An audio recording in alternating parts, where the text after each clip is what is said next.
राम राम जी। सावन माह की कामिका एकादशी 21 जुलाई सोमवार के दिन ही व्रत रखा जाएगा और सावन का दूसरा सोमवार का व्रत भी रहेगा।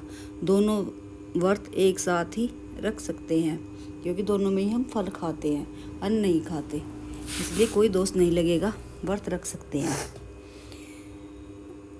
एकादशी तिथि पर सुबह सवेरे ही उठें, स्नान के जल में गंगा जल डालकर स्नान करें।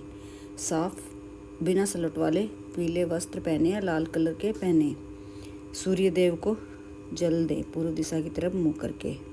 सूर्य देव से प्रार्थना अवश्य करें।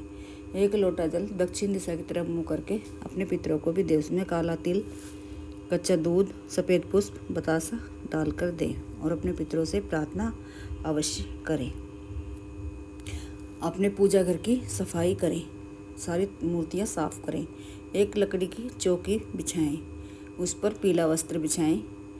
सफ़ेद तिलों का या पीले पुष्पों का आसन देकर विष्णु भगवान, लक्ष्मी माँ की मूर्ति स्थापित करें। विष्णु भगवान को पीले चंदन का तिलक करें। लक्ष्मी माँ को रोलिका करें। गंगा जल से ढककर शुद्ध अवश्य करें उस स्थान को जहाँ पे हम पूजा कर रहे हैं। विष्णु भगवान को पीले पुष्पों की माला पहनाएं या तुलसी पत्तों की माला बनाकर पहनाएं। तुलसी पत्तों पर थोड़ा चंदन का टीका भी लगाकर पहनाएं। तुलसी पत्ता एक दिन पहले ही तोड़कर रख लें। एकादशी तिथि पर तुलसी महारानी को स्पर्श ना करें, ना जल दें। लक्ष्मी माँ को गुड़हल के पुष्पों की माला पहनाएं या गुलाब के पुष्पों की पहनाएं और लाल चुन्नी पहनाएं और पान के पत्ते पर शहद का और हरी इलायची का भोग लगाएं। एक चांदी का या वैसा ही सिक्का लें जैसा अपने पास है। 2 हल्दी गांठ लें। पीला रुमाल लें कोरा, उस पर वो सिक्का गंगा जल से धोकर और हल्दी गांठ के साथ लक्ष्मी माँ के विष्णु भगवान के सामने रखें। द्वादशी तिथि पर पारण करने से पहले स्नान करके वह रुमाल लेके अपनी तिजोरी में रखें। सुख समृद्धि आती है, धन संपदा की कमी नहीं रहती। जो भी हम कार्य कर रहे हैं, व्यापार कर रहे हैं, उसमें बरकत बढ़ती है। रात दिन चौगुनी बरकत आती है यह उपाय करने से। और विष्णु भगवान को पीले फलों का भोग लगाएं। आम का लगाएं, केले का लगाएं। खीर बनाएं साबूदाने की, उसमें केसर डाल लें, उसका भोग लगाएं। उसमें तुलसी पत्ता अवश्य रखें। लक्ष्मी माँ को भी भोग लगाएं खीर का। और एक दीपक प्रज्वलित करें। दीपक बड़े वाला प्रज्वलित करें, इसमें लाल बाती डाल लगा के दीपक प्रज्वलित करें। तिल का तेल या घी का दीपक प्रज्वलित करें। 2 केसर के दाने भी उसमें डाल लें दीपक में और दीपक प्रज्वलित करें। और आसन बिछा लें पीले कलर का, उस पर बैठकर विष्णु चालीसा का पाठ करें या विष्णु भगवान के मंत्रों का जाप करें। ओम विष्णुवे नमः या कनकधारा स्तोत्र का पाठ करें या लक्ष्मी माँ के मंत्रों का पाठ करें।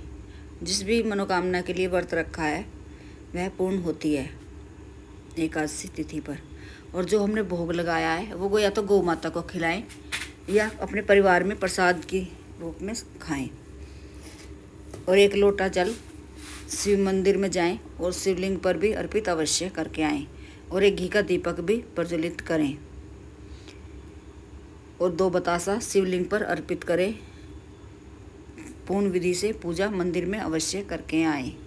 दक्षिणा भी और दे के आएँ मंदिर में ब्राह्मण को। ब्राह्मण के चरण स्पर्श करें और घर पे आकर हाथ में पुष्प या तिल लेकर एक लोटा जल का भरकर बैठकर कामिका एकादशी की कथा भी अवश्य पढ़ें।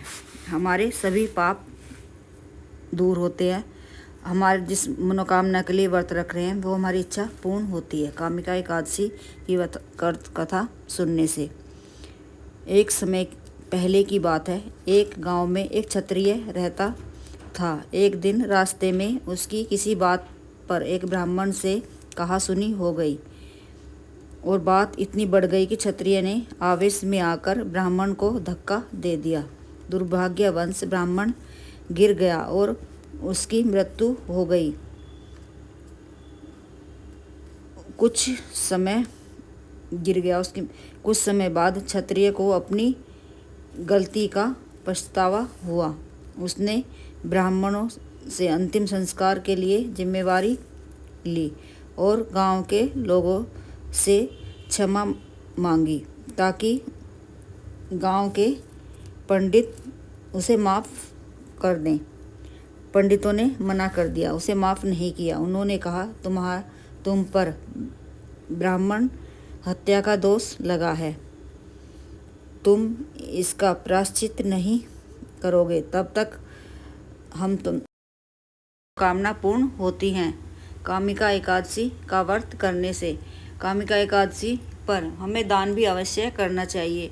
छाते का दान करें, जूता चप्पल का दान करें, ब्राह्मणों को भोजन भी हमें अवश्य कराना चाहिए, भोजन का दान हमें अवश्य करना चाहिए। और पीपल वृक्ष में दोनों टाइम हमें दीपक प्रज्वलित करके आना चाहिए और सुबह में 1 लोटा जल भी पीपल वृक्ष में अर्पित करके आएँ। उसमें कच्चा दूध, सफ़ेद पुष्प, बतासा अवश्य डालें। 1 सिक्का भी अर्पित करके आएँ जनेऊ के साथ में। और पीपल वृक्ष की परिक्रमा करने से भी हमारी मनोकामना पूर्ण होती है। कामिका एकादशी पर हमें भोजन का दान अवश्य करना चाहिए। ऋतु फल का दान भी हमें अवश्य करना चाहिए। किसी से ईर्ष्या जैसे भाव नहीं रखने चाहिए, सब पर दया जैसे भाव रखना चाहिए। और काला नीला वस्त्र पहनकर हमें पूजा नहीं करनी चाहिए। पूरे सावन महीने में काला और नीला ये 2 रंग नहीं पहनने चाहिए, इनसे हमें दोष लगता है। हमें शुभ रंग के वस्त्र पहनने चाहिए, बिना सलवट वाले पहनने चाहिए, चाहे पुराने ही हो, उन्हें धोकर प्रेस करके ही पहने। किसी से ईर्ष्या ना करें, क्रोध ना करें।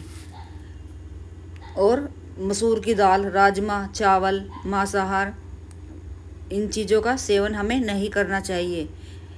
बिना व्रत किए वालों को भी हमें यह नियम अवश्य अपनाने चाहिए। इन बातों का ध्यान में रखकर कामिका एकादशी के व्रत का पूर्ण फल प्राप्त करें और अपनी मनोकामना के लिए भगवान शिव से और भगवान विष्णु से दोहराएं। मनोकामना अवश्य पूर्ण होती है।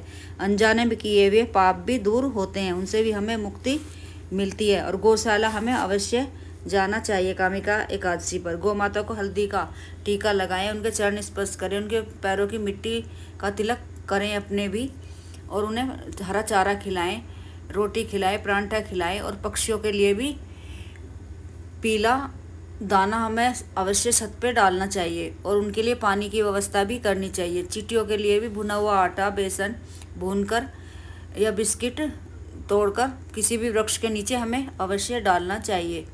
हमें दान पुण्य अवश्य करना चाहिए। वस्त्र का करें, अन्न का करें, जैसा भी अपनी क्षमता हो, अपनी क्षमता के अनुसार हमें दान करना चाहिए।